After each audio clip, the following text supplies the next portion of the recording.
Yes, tubaye ikaze abakunzi bo kuri Ifeza TV show. Nizere ko mumeze neza. Turagushimira ko subscribe ugakora share ndetse na comment. Imana igumusha nawe wageze bwa mbere kora subscribe ukoresha na comment maze unyemerere ukande gore ukazogera ko gafite amatwi wagira ngo kabakari kumviriza nkuko mubibona kuri kamera za Ifeza TV show.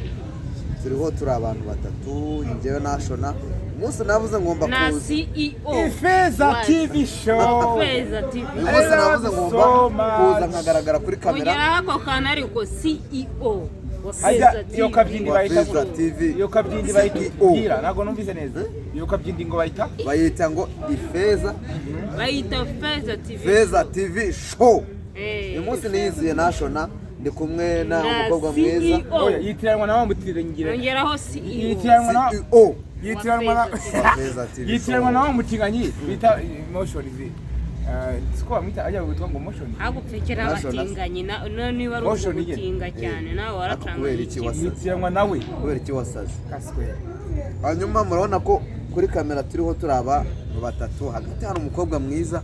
Uyu mukobwa afite igisuko wagira ngo agisukisha kwa ntuzo kwa rucumbeka yanakorera urabona uyu nguyu yaba mu bantu beza ikote yambaye araza kutubwira ahantu ari guye sinakubwira ipantaro yambaye. Hanyuma hepfo ye hari undi mugabo wambaye isengeri ufite n'igihigi mu izosi genze igihigi nimba ari cya kindi cy'abatwezi ntabyo nzi ariko akoze ubundi mana nanjye ndarondogora.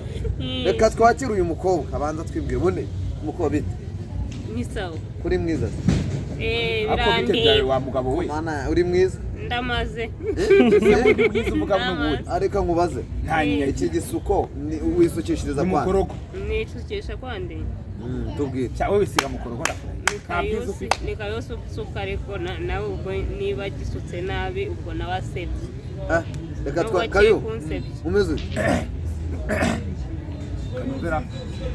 tutangiye weekend oya iyo ndirimbo ntabwo tuyishaka ndashaka y'ibyo uri ivuga amazina wafika kuko nishaka se ko ngambo oya twebwe ntabwo turi kuririmba ntabwo turi kurapa.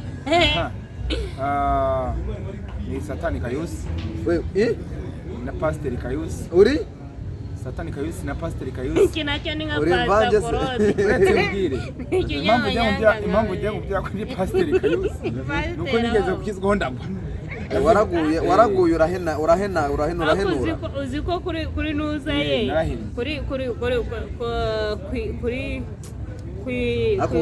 contact fata mikoro kuri contact zawe uzi ko handitseho Pastor Kayusi nibaza Pastor Kayusi umuntu wakwishe Pastor ni wamemukiye ariko tubwira ahantu wakuye izina Pastor n'uwakwimitse kugira ngo ube Pastor cyangwa umeze nka Korode kina ari imitsi wariyimitse tuzakwimikura ariko ngabikore vuba vuba uretse ko bakristo bose hano mu Rwanda naje gusanga n'abateka mitwe ko baje gufatisha social media bakigira abantu bakristo ari sikoro ibyo by'ubukristo tunabivaho tubyihorere dupame dupoeshe gute se uvuga ko abantu bose ari abesikoro harimo n'abakorera Imana wa Caritas nako urumva warameze igitsina gabo wambwira ngo digikarita ariko nzakubirandura umunsi umwe ahubwo nanjye nzakubirandura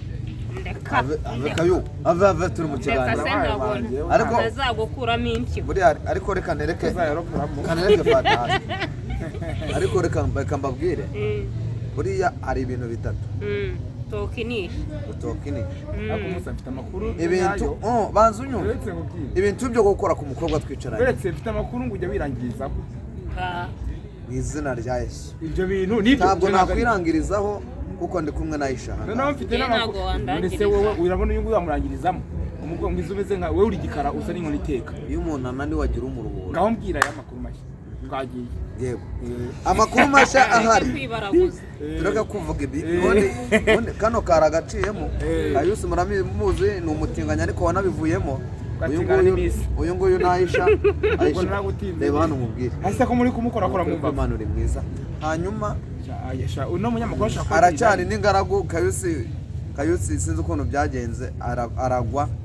Hanyuma njyewe murabizi ko nkijijwe ndi pasiteri reba nabi ndanabashingira pasiteri nka Pastor Korode gutahora dusuriye buriya rero umuntu asura ari uko yariye kandi ngo hari umwenge haca umuyaga niyo mpamvu uhora urusurira mu biganiro hari umwenge haca umuyaga buriya abanyarwanda buriya abadukurikiye buri iki cyabakuru uyu mugabo niwe wasimbuye Kanyunya mu gusura utahumetse umva utahumetse umwuka waba warangiye ngo niyo mpamvu dusurira hanyuma oya byemere niyo mpamvu dusurira ngomba gusura ko mba nariye hari ahantu bambwira ngo yakorera umugabo usubira mu buriri ariko umugabo se udasura abaho abagabo bose barasura nuko basura mu ibanga yego rad nawe urasura nanjye ndasura gute buri wese agira ijwi ryiwe basura ngo gakeya oya vuga nyine kumva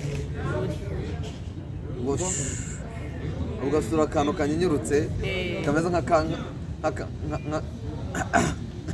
Yesu ura muri silence reka tunyarukire ku makuru twigire mu yandi makuru atandukanye Aisha hari amakuru amaze iminsi atrendinga twavuye muri Brag none twagiye mu kazi twebwe turi hano tuba turi mu kazi kayose hari amakuru amaze iminsi atrendinga hano hanze y'umugabo bita Claude ndetse n'andi makuru amenshi atandukanye tujye kuganira hano kugira ngo reka twakire umugabo buretse bwato mbaze kugira utarajya kure uwo ngo bita Pastor duvuze uwo nguwo nta ikumva nta tutakwiye kumuvugaho kuko ntago ari mu bantu twakwiye kuvugaho buriya twasangira umugi twasangiye ibiyobyabwenge by'ubwoko bwose twasangiye indaya Claude nyine sozo ndikuvugana Pastor Claude uriya se ni pastor cyangwa ni pastor ndabirambiwe ari ba pastor ndabirambiwe twasangiye akoze mbisubiremo twasangiye urumogi twasangiye ibiyobyabwenge ariko bura Claude nta gicomara twasangiye ubutekamitwe Claude ntabwo yabura ko batagicomara wowe uryo mubona reka mbwira uriya umuntu ujya kumva zo mu marimbi akajya gufata inkuru ngo z'umuntu wapfuye muri 2000 na kangahe ariko wumvise ura mu pastor agafata igare akirukanga muri feruje akagenda imbere y'imodoka akagenda katakata yemeza abantu Pastor Fisto ejo bundi yarimo ahangana na Claude bavuga uburyo ki Claude na Pastor Justin bose araba bakoresha imyuka y'ikuzimu ariko se muri kudukurikira mwigendeye ariko ko bahari kubwira abandi se gute nibo ndabwira abadukurikiye ariko ura mu amuvuga akoso waruni hanyuma uyu mugabo Pastor Claude uwo umuveho na Pastor Fisto bavuga ko bajya gukoresha kandi kagabo hari n'akandi kagabo kamaze kagabo navuze izina ryako ngira ngo muraza kwamvugira kamaze iminsi akabesha abantu ngo karwaje umugore ngo kakeneye ntabwo ari akagabo uvuze nabi niwe ko bite byawe iyo umuntu yigize akabwa nayo bamwita Teos babireba buriya mugabo uri uvuze ngo Teos babireba ubwo ntago nari nzizina ariko ntabwo ariko kumwita akagabo none se njye mwisa akagabo nari muzi wari hanyuma ubwo twikomeye biterwa n'uburyo reka twakira Aisha atuyobore muri iyi nkuru ya Teo Aisha nta nkuru ze Tewazi reka tuyiguhe iyobore icyo nzi cyo nuko Teogene bose babiri muteka mitwe ari ukugira ngo yesikuruka abantu bamuha amafaranga cyane uye barayifunze kubera gushyiraho amavideo y'urukozasoni abeshya abantu ngo barimo kubasengera kandi ari kigwamana so icyo ushaka kuvuga rero Teo bose babireba ahubwo ni isuyo muri za ndirimbo z'agakiza buriya ko Teo bose babireba none se yaraziretse ahubwo se aririmba indirimbo y'ijya hita urabona ko abazimu bamuteye ariko baravuga ko yaguye n'ubundi mu kugwa ko yakarwaza umugore ntago arwaye jensi ntango duturanye se umugore bararwaye se uramuzi neza wewe ko mu gihe buri munsi ngiye duturanye ko muranza kuzasura mbareba ko ari kugira ni pranka nawe uremeranya n'uyu muhungura uyu mugabo ntabwo mwemeranya kuko Teo n'umukozi w'Imana wese kandi ikindi cya kabiri hanyuma kirirwa atera inda abakobwa b'abandi abihakana Teo ni umuntu wagize uruhare runini mu kubaka sosiyete nyarwanda ndetse indirimbo ze zahinduye benshi ku gukiranuka zakuye urubyiruko mu muhanda zafashije abakecuru n'abasaza ariko uyu munsi Teo bose babireba akaba ari mu kaga nk'uko biri guterendeka ahantu hose Teo bose babireba akaba arwaje umugore nubwo arwaje umugore akaba yikoreye ikiganiro avuga ngo ubuzima bwanjye buri habi nimureba nabi n'iyi myenda nambaye nzayigurisha arimo asaba inkunga ahubwo icyo navuga urabivugaho iki wowe Aisha we inkunga ngewe ndi kumva bavuga ngo Teo nashyireho igiciro cya dialyse noneho hari inkuru yaje ivuga ko biriya bintu bya iriya ndwara uriya mugore warwaye ni iyihe? Ni diyabete da? Diyabete. Ni impyiko. Ni impyiko? Ni impyiko, arwaye impyiko. Kayusi.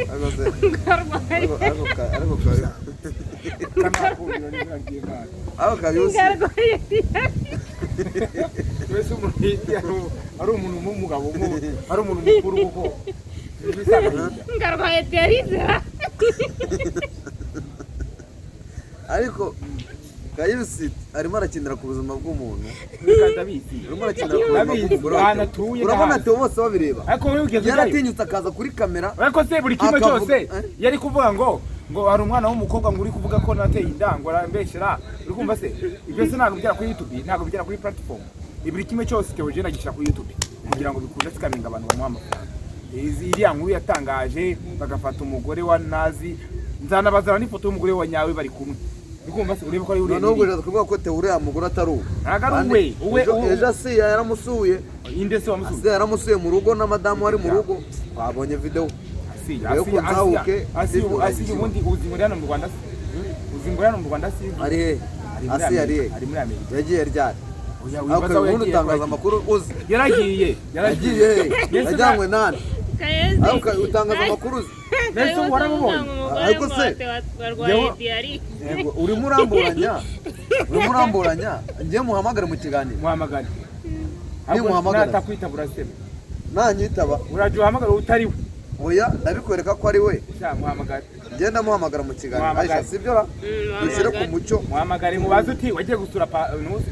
Umugore wa Korode wasanze bimeze Umugore wa Korode wa Theo. Wa Theo bose. Wasanze uko numvisha amakuru ko ejo wagiyeyo wasanze bimeze bite.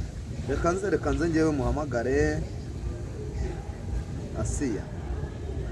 Ngewe muhamagare. Kayeza yange ko kwitaba mugani wa Kayusi dusanga ari muri Amerika. Nimero iri muri Amerika bita bigaragara. Gusa muhamagaye kuri WhatsApp ugiye ngo mvuge ngo simuhamagaye bisanzwe. Muhamagare turebe izina. Oya. Ni uyise ni ugamwitana. Mama Medi. Nese ni Mama Medi cyane hasi. Yesu nashimwe meri wanje. Mani shimwe. Sako wanyanze meri. Wanza nasho n'umuhungu wawe pe. Asemero wazasuye ko kukaza kareba no kumuhungu wameze n'umwana wawe.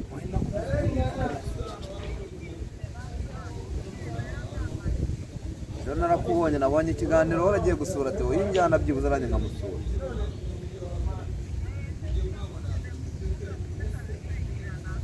Mama Medi nukuri ntagomba ku rubuga wanze kushiraho.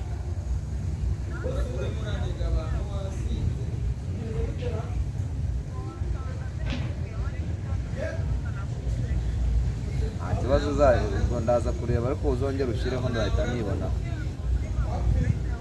Yego nta kibazo. Sawa nagira ngo usuhuze.